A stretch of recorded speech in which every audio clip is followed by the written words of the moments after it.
महाराज जी, अगर मेरी पत्नी पूजा पाठ कर रही हो तो क्या उसका फल उसके पति को प्राप्त होता है क्या महाराज जी? नहीं, उसका चिंतन, उसका भजन उसको पूरा का पूरा प्राप्त होगा। आप यदि साधन भजन करेंगे तो आपने पाणी ग्रहण लिया है, आपके अर्धांगिनी में उसको प्राप्त होगा। लेकिन उसका साधन भजन किया हुआ, वो चाहे आपको दे तो आपको प्राप्त हो सकता है, नहीं तो नहीं।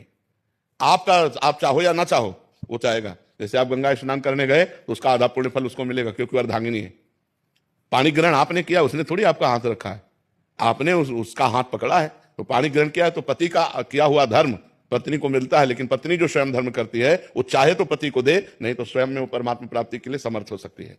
तो करना चाहिए आपको। पत्नी पूजा करती तो आप भी पूजा करो। भक्ति महाराज जी बहुत करते हैं, लेकिन भजन आपका भजन सुनते हैं, रात में नींद नहीं लगती है, 2-2 ढाई बज जाता है महाराज जी।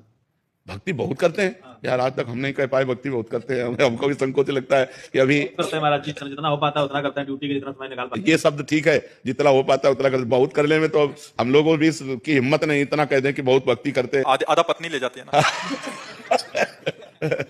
ना, खूब खूब नाम, भगवान का नाम जप करो। लेकिन रात में नींद नहीं लगती है महाराज जी।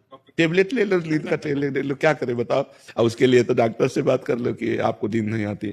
नींद ना आने का मतलब है शरीर का अधिक परिश्रम से युक्त ना होना, माइंड का अधिक परिश्रम से युक्त हो जाना।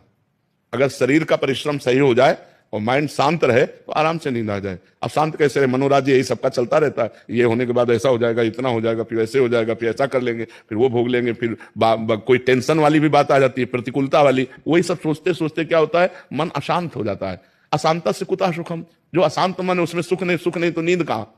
शरीर उतना श्रमित नहीं होता जितना माइंड श्रमित हो जाता है। और माइंड को विश्राम दो और शरीर को श्रम से युक्त करो, तभी बात। और विश्राम भगवान के नाम रूप लीला धाम में मिलेगा।